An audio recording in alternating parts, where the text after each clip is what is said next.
नमस्कार, मैं डॉक्टर सरिता स्वामी, assistant professor, government डूंगर college Bikaner.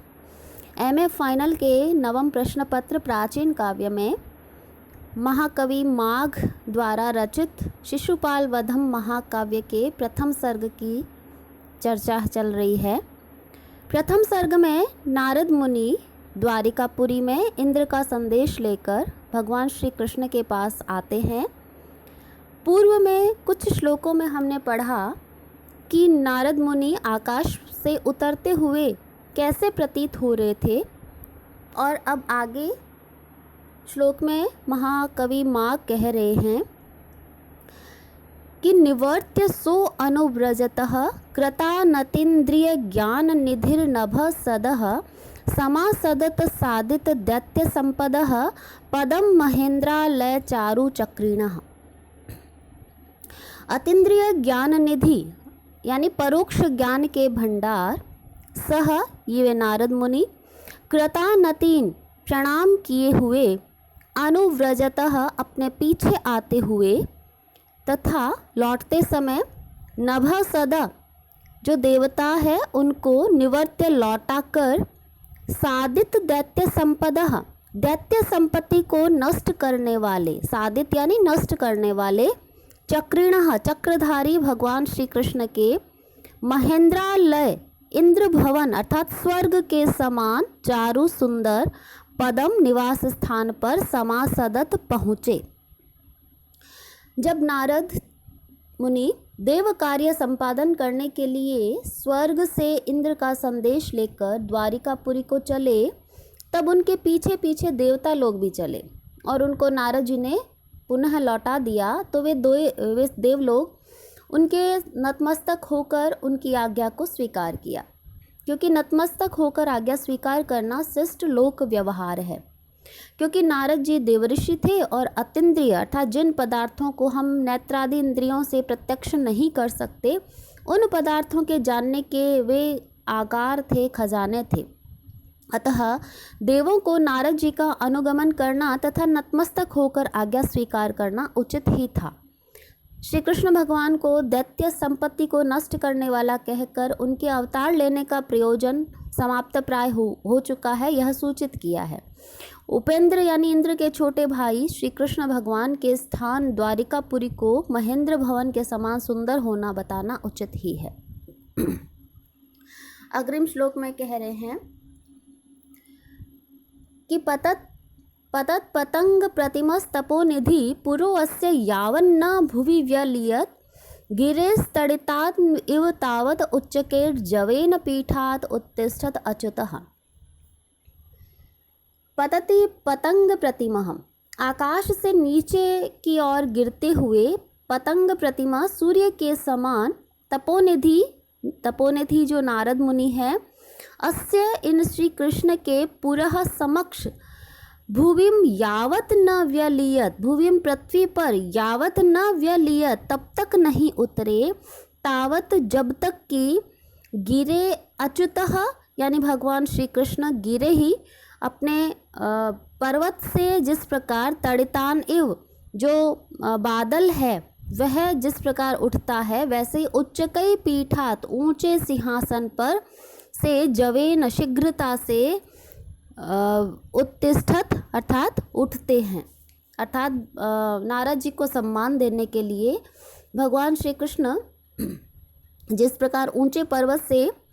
मेघ है वह उठता है, उसी प्रकार ऊंचे सिंहासन से वेगपूर्वक अत्यंत शीघ्रता से उनको सम्मान देने के लिए भगवान श्री कृष्ण उठ गए, तुरंत ही उठ गए। अथ प्रयत्नोन्नत मिताम नमत फणे धृते कथंचित फणिनाम गणैर अधः न्यधायिषताम अभिदेवकी सुतम सुतेन धातुश्चरणौ भुवस्तले। अथ इसके बाद धातु ब्रह्मा के सुतेन पुत्र नारद जी के द्वारा प्रयत्नोन्नमिता प्रयत्नपूर्वक उन्नमिता उठाने पर भी नमत फणे अत्यधिक भार से झुके हुए फणों वाले फणिनाम गणे सर्पों के समूह के द्वारा भुवस्तले अधा नीचे पाताल लोक में बड़ी कठिनाई से, कथनचित बहुत ही कठिनाई से धृते धारण किए गए अभिदेवकी सुतम चरणों, भूमि तल पर देवकी सुत अर्थात भगवान श्री कृष्ण भगवान के सामने चरणों अपने दोनों पैर न्यधायिष्ताम यानी रखे अर्थात भूतल पर खड़े हुए। पाताल में जो सर्प है वो उनकी फणों पर ही पृथ्वी स्थित है, ऐसा पुराणों में वर्णन किया गया है। जब नारद जी भूतल पर पैर रखने लगे तब पृथ्वी का बोझ इतना अधिक हो गया कि अधः स्थित सर्पों की फणाएं प्रयत्नपूर्वक ऊपर उठाने पर भी नीचे की ओर झुकती जा रही थी और वे बड़ी कठिनाई से पृथ्वी का बोझ संभाल रहे थे। इससे नारद जी का गौरवाधिक्य प्रदर्शित किया गया है।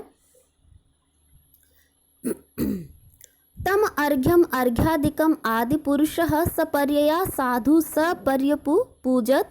ग्रहान उपेतुम प्रणयाद अभिप्सवो भवन्ति ना पुण्यकृता मनीषिणः। आदि पुरुष सह उन भगवान श्री कृष्ण ने अर्घ्यम तम यानी उस पूजनीय नारद जी को अर्घ्यादिकया अर्घ्य आदि पूजन सामग्रियों से सपर्यया पूजन की जो भी सामग्री है उससे साधु पर्यप पूजयत, साधु यानी विधि पूर्वक भली भांति, पर्यप पूजयत यानी पूजन किया, उनका सम्मान किया। क्योंकि मनीषिणः मनीषी लोग अपुण्यकृतान जो अपुण्यात्माओं के गृहान घर में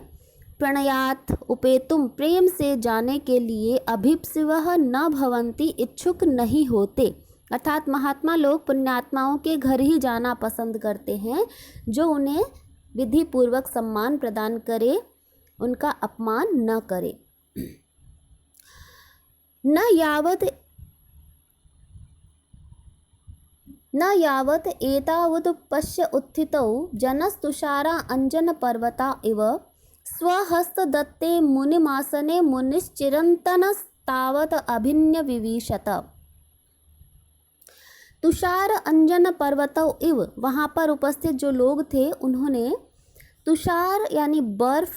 का पर्वत अर्थात हिमालय और अंजन पर्वतों और नीलगिरी के पर्वत के समान इव यानी उनके समान उत्थितौ खड़े हुए एतौ ये दोनों अर्थात नारद और श्री कृष्ण। नारद मुनि क्योंकि शुभ्र वर्ण के थे अतः उनको हिमालय पर्वत की संज्ञा दी है और अंजन पर्वत के समान नीलगिरी पर्वत के समान श्री कृष्ण भगवान को कहा है। तो उत्थितौ एतौ खड़े हुए इन दोनों अर्थात भगवान श्री कृष्ण और नारद जी यावत जन न उदपश्यत यावत यानी जब तक जनः लोग है उनको न उदपश्यत देख भी नहीं पाए थे तावत तब तक चिरंतन मुनि प्राचीन मुनि अर्थात जो भगवान श्री कृष्ण हैं उन्होंने स्वहस्त दत्ते आसने अपने हाथ से दिए हुए आसन पर मुनिम अभ्यन विविशत उन मुनि नारद जी को बैठा दिया। नारद जी शुभ्र वर्ण होने से हिमालय पर्वत के समान और श्री कृष्ण भगवान श्याम होने से नीलगिरी पर्वत के समान यहाँ पर वर्णन किया है।